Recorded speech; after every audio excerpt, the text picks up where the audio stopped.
Looking back to, well, it's about 1980 that the series was conceived. At that time in the academic world, there was a strong feeling that this was just a myth, and the greatest of all the scholars on Homer had written this thing saying the Trojan War lost again, and really he poured scorn on the idea that there was a historical Trojan War, and really attacked everybody who wanted to believe in this tale and believe in Achilles and Helen of Troy as just sort of fantasists, And he'd also pointed out that for all the excavations that had taken place over the previous 100 years at the site that we call Troy in Turkey, nothing had been found to prove that such a war had taken place. So the mood at that time among the experts was that it was really far too dangerous to start meddling in these things, you see. And I think if you're going to do a serious television series, you have to take that on board. If you start dealing in fantasy to begin with, you're really on a sticky wicket. The journey that we undertook wasn't a sort of epic journey in the sense of trekking through jungles and over mountains and all that kind of thing, but it was an epic journey in terms of the complexity of the story. I mean, we made 6-hour-long films in the end on this, and it's a very intricate story that involves archaeology, myth, history, landscape, geography. It stretches from Egypt to the Black Sea, from Greece, even to the destroyed museum in Berlin, where we went searching for the remains of the earliest excavation of Troy that had been in the cellars when the British had bombed the museum. There's a wonderful scene right at the beginning of the series with the German archaeologist when we go down into the cellars in Berlin and we find the stuff Schliemann had found at Troy, but smashed to bits in the bombing of 1945. So the journey was an epic journey in terms of the ideas and the complexity of it, and it was a fantastically intriguing thing to do. I love films where you don't have an expert just telling you that this is what happened, and the audience doesn't have to engage in that. I like films where you take the audience on a journey and a search. It's very, very exciting, and that's the way history actually works in reality. There's no final answer to most historical problems. It's all you do is show the audience how you get towards some kind of solution, and I think that was what was so exciting about the series, and I think that's what engaged the public as well. It really was a mystery story and an adventure. One of the things we were trying to do was to show how the poetic tradition, say in Homer's Iliad and Odyssey, actually survived until today. And we searched all over Europe for surviving bards who told oral epics, handed down orally, who were still performing. And the best we came up with was right over by the Armenian border in the far east of Turkey. And in those days, that was a difficult place to get to. In fact, a difficult place even to get permission to film in. And I remember particularly the excitement of taking the train all the way across to Erzurum and then driving almost as far as the Iranian and Armenian borders to this smoky, damp, dark little railway town and walking down a dirt street at night to this little cafe and there in all his splendor meeting somebody with all his badges and his felt cap and his traditional costume who really might have been straight out of a scene from hundreds of years ago. So those little moments were very exciting. The other great logistical thing which still has left its mark on my imagination today was, of course, in those days, the Berlin Wall was still up and Europe was still divided. And all the great archaeological material and the cuneiform tablets, which are the diplomatic archive from this time, from the Hittite Empire in Anatolia, they were all stored in East Berlin. And every time you wanted to go and film in East Berlin, you had to go through Checkpoint Charlie. And I always remember those kind of rather bleak winter's days in the cobbled streets of East Berlin. It was like a Len Deighton or John le Carré novel, and you took the overground railway, you crossed at Checkpoint Charlie and went through all these ludicrous checks, but it still had a really edgy atmosphere with the armed guards and the security and the suspicion and the atmosphere of paranoia, in order to get through to these places where the physical material from Troy was stored. So that's my chief memory of the filming, apart from all those wonderful days in the Aegean Sea, sailing on boats between the islands, looking for sites in Homer, all that was great. The first excavator of Troy, the site of Troy, was Heinrich Schliemann. And Schliemann died more than 100 years ago, and he's often been described as the father of archaeology, and at the same time he's been described as a liar and a charlatan, a crook, and a thief and a vandal. And all those feelings come into play. This was a man who, a self-made millionaire, learned many languages. He went to the California gold rush. He made fortunes and lost fortunes, but who later created this romance about his life that from his childhood he'd been obsessed with the discovery of Troy. I'm not sure that story was ever really true, but he did, in his retirement, devote his time and his vast fortune to excavating the site. So it's a very romantic story. And he is an extraordinary character, but a very flawed character. There's no question that he did lie and cheat his way around Europe, and probably through archaeological sites as well. And there's still a big debate about whether he fiddled some of his evidence. The chief thing is that he put his money where his mouth was in terms of finding the site of Troy and excavating it.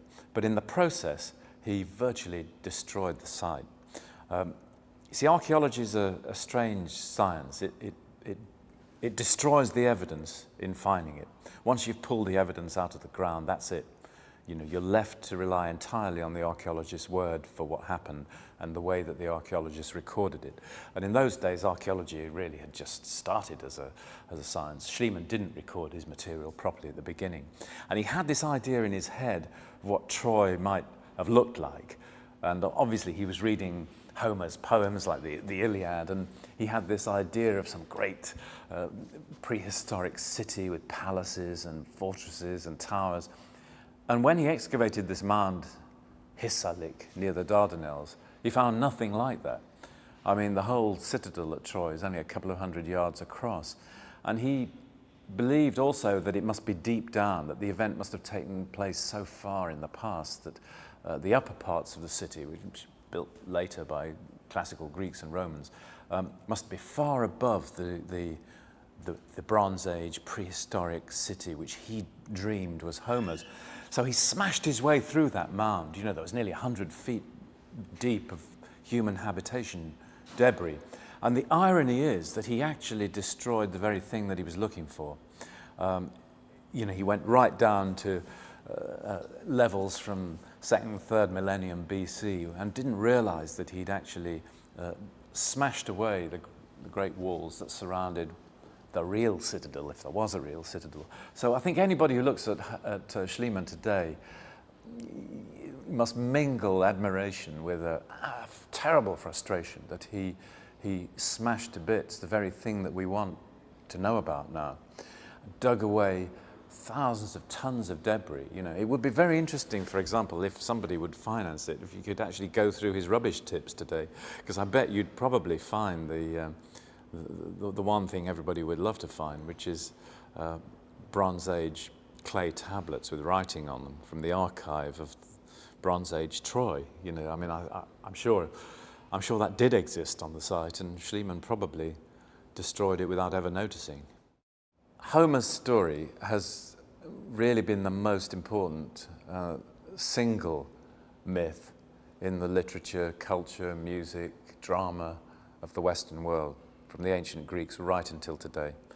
You've only got to look at everything from Virgil to the Greek tragedians to Chaucer and Shakespeare's Troilus and Cressida to all the great writers of the 20th century, and to Hollywood. Any number of Hollywood films on the story, and there's more coming. So it's affected our imagination in a most powerful way. It's partly because I think the story of Troy and the tragedy of this beautiful city and its royal family who were all killed, enslaved, the city destroyed, wiped out, especially in modern times, but really all the way through European history, been almost an image of civilization. The Roman writer Seneca has this wonderful passage where he says, if you ask me for an image of human civilization, I'll show you the sack of a beautiful city. It's about the fragility of human life. It's about human hopes and dreams. The characters are larger-than-life characters: Achilles, Hector, Helen of Troy, Paris. All the great characters have the power to move us. The noble Hector, who knows that he's going to die. He knows his children are going to be killed, and they fight even though they know that the cause, they've been betrayed. The Helen of Troy wasn't really worth fighting for on one level. But so it's got everything in terms of human drama, which is why Hollywood still, wants to do a new version today. So it grips our imagination. And the second thing, therefore, that has gripped our imagination since, Byron's time, or in fact since even earlier, is did it exist? Is there a real story behind that? Was there a real Troy? Were these real people? And since archaeology began as a science, of course, that's been one of the things people have most wanted to try. And therefore, each generation of archaeologists, Schliemann, then Dörpfeld, Schliemann's assistant, who did another excavation, then Carl Blegen, the Americans in the 30s, and then Manfred Kaufmann in the 1990s, who's still there. They're all going back to this site.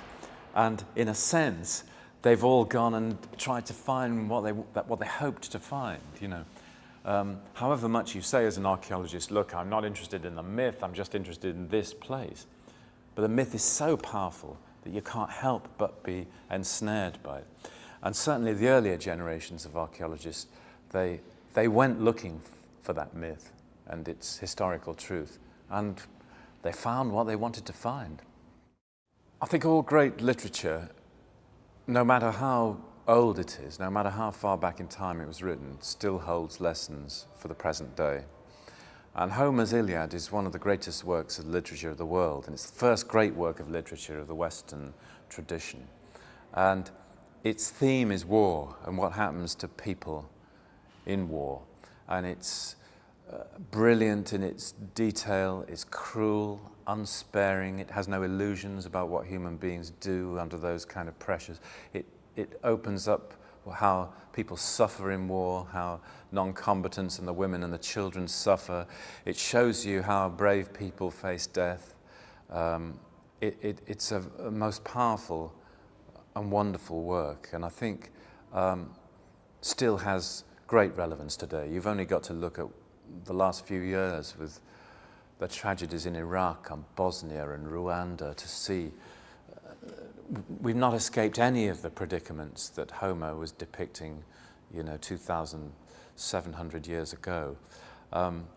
War has been the condition of human history. And the point we were trying to make really was that our own time, and we were making this more than 20 years ago, in the time when Europe was still divided as a result of the Second World War, and you felt the power of those tragedies still all around you. East Berlin was still wrecked from those times. And the point we were trying to make, also looking out over Gallipoli, from which you can see from the site of Troy, is that the 20th century was the most destructive in human history, perhaps, in terms of the losses of people in war and the cruelties of war. The worst moment in the history of the Western tradition, really, was the generation or two before us, with the genocides across Europe and the Holocaust and the things that were done in Africa and other parts of the world. It was a horrendous time. And I think Homer has those fundamental things to show us about what human beings do in times like that, and nothing has changed in that. And I think if you were going to choose a few works of literature, if the world was going to end and we had to send a spaceship off with just a few works of art and literature to show what the human race had achieved in its few thousand years of being civilized, you'd have to send the Iliad as one of the greatest. I think if I were shooting the series now, and I would love to do a new version of it, you know, you look back on these things, and I was a kind of relative newcomer in television in that time, you know, talking about the early 80s. You know, when you're that age and there's a sort of devil-may-care, let's get out on the road and shoot what happens to us and have a bit of fun, and you could never reproduce the sort of youthful fun of it. But there are things that you would probably do differently. Since then, I've made quite a few series of using landscape, the living cultures, adventure, travel, mixing with the history, bringing the life of the past out of the landscape, you know. And there are moments through the Trojan films where we do that. You know, I can remember searching for one of those sites in Homer that sent men to Troy, which was a little village called Thisbe of the Many Pigeons, and we went to Thisbe in Boeotia today, you know, and there was this old lady by the well, you know, and I went up to her and said in halting Greek, you know, are there any pigeons around here? You know, Homer says it was full of pigeons. And she directs us to a cliff, and you clap your hands and thousands of pigeons come out of the cliff, you know. And she directed us up to the Mycenaean ancient Greek fortress as well, you know, and in moments like that, the thing comes alive. Now, if I were doing it again, I think I would have almost made more of that kind of thing. You know, in Alexander, when we did the series of films on Alexander the Great, or we followed the route of the conquistadors, it was astonishing how living traditions were still alive, and you know, sometimes in the most dramatic circumstances. And I think I probably would have looked for more continuities still with living rituals and traditions, especially in Anatolia. You know, some of these sacred sites stay sacred for 3,000 years. And there are references in Homer that you could pick up on the ground, which are still revered, even where Christianity has gone and the Greek language has gone, in Turkey, for example. But the ancient sites still have a holy aura. I think I would have done a bit more of that. As for other things, you know, you're kind of, you were young, and you kind of look at yourself afterwards and think, God, why didn't I get my hair cut? Why did I wear jeans that tight, you know? I mean, the jeans were so tight, they became a Trivial Pursuits question. The most exciting thing, I think, about the Troy story has been the re-excavation of the site, which has started at the end of the 80s and really worked up steam in the mid-90s and is still on at the moment. So when we made the film, you could look back at Schliemann's excavations, Dörpfeldt's, and then Carl Blagen's in the 30s, and we ended with Carl Blagen's trenches being closed up before the Second World War. But now there's been a massive and scientific re-excavation of the site. The discoveries have been, sensational, to be honest. I mean, one of the most important things is that they've discovered that the site that we call Troy is only the royal citadel, and that there was a major lower town, probably 700 or 800 yards across from one side to another, which in Bronze Age terms is quite big. Not that much smaller than the Roman and Greek town that existed on the site. All sorts of interesting new stuff has come out on that, with a clear indication of where the Greek epic imagined the Greek camp to have been, which actually was over to the west on a bay between wide headlands, just as Homer describes it, called Beshika Bay, opposite the island of Tenedos. So everybody had conceived of the war and the battles in the wrong direction. And this new discovery, and they've even found mounds with Mycenaean Greek cremations of presumably warriors close to the seashore, means that we've really got a kind of sense of how Homer imagined it, and indeed how the story was passed down. The other really great thing about it, which gives me particular pleasure, is that back when we started making this, more than 20 years ago, I looked at there's a diplomatic archive that survives from this time, from the Hittite Empire, which was based in the middle of Turkey. And this is one of the great kingdoms of the time. Whole of episode 5 in the series is taken up with this.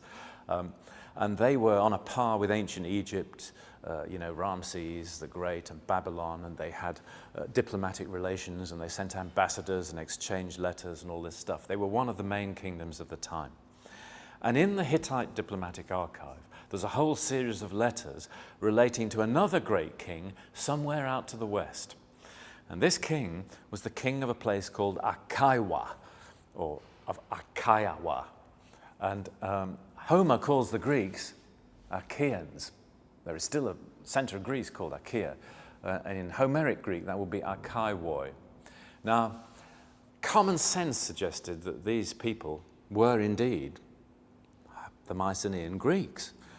Homer remembered Agamemnon, king of Mycenae, as being the overlord of the whole of Greece at the time of the Trojan War, the king who led all the kings of Greece in this great expedition to Troy.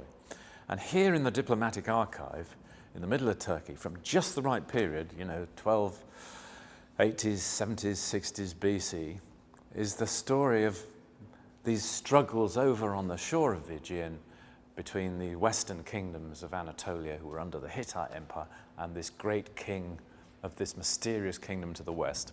Now, at the point we started this, all the scholars were saying, no, it can't possibly be, no, you can't do that seriously. I got attacked by the greatest scholar of the Homeric texts, Sir Moses Finlay, saying, oh, it's all unbelievable. And of course, I'm a great believer that in history, common sense takes you a long way. And common sense said that these must be the Greeks. The revolution in the last 20 years is that it's now accepted, as it surely is correct, that these were the Greeks. So what it means is, not only have we got the archaeology of Troy pinned down much more accurately, but we've actually got a series of texts which are letters, sometimes even between the king of the Greeks and the king of the Hittites, about their conflicts along the shores of the Aegean, including the area of Troy itself. So everything that one speculated, I say with a certain amount of diffidence, but with a certain amount of pleasure, has turned out very likely to be true. Whether it means that the Trojan War literally happened in the way that we imagine it is another matter, but that there is a real context for that story, I think is now clear. So, that's all very exciting. And I think especially the excavations of Troy itself, the Germans under Manfred Kaufmann have consolidated all the stuff that Schliemann excavated all those years ago. They've dismantled the walls and repaired them. It's a much more beautiful sight to look at now. And they've given us an image of a royal citadel from prehistory, even with anti-chariot ditches, like anti-tank ditches almost, around the outsides of the royal city. It started to come to life in the most wonderful way that one would never quite have hoped for 20 years ago. Hollywood's approaching Homer again very soon. I think Brad Pitt as Achilles is about to hit our movie screens. And of course, there's been a lot of bad history in Hollywood recently. But I don't think that's a relevant sort of worry, really, with the Homeric story. I mean, we don't know what the history really was. It's Homer that is the model, and all those who've reworked the Homeric story since. So I don't particularly mind what my, Brad Pitt does with Achilles, or Angelina Jolie does with Helen of Troy. I think what it does is open Homer up to a new generation of viewers and readers, and I think that's the main thing. I think it's contact with these wonderful stories. I remember when we made this series all that time ago, we did a sequence with Penguin Books in their printing works in Suffolk, showing the Iliad running off the printing press. I think the Penguin Iliad had been their biggest seller of the Penguin Classics up to that time, with more than 1 million sold. And I remember them phoning up and saying that in the course of the 6 weeks of the series, I think they had to do 2 reprints of the text because so many people saw it on the screen and went back to the text. And I'm sure when Brad Pitt comes on the screen and Hollywood's Troy appears, that it will have the same effect. It's just one of the greatest stories in the history of the world, and it's thrilling and moving, and I'm sure a whole new generation of kids especially will look back at that story and go and go and read it in one edition or another, and the story will carry on being reworked and reimagined and be passed on to the next generation, which is, after all, what has happened since, well, probably since the 13th century BC.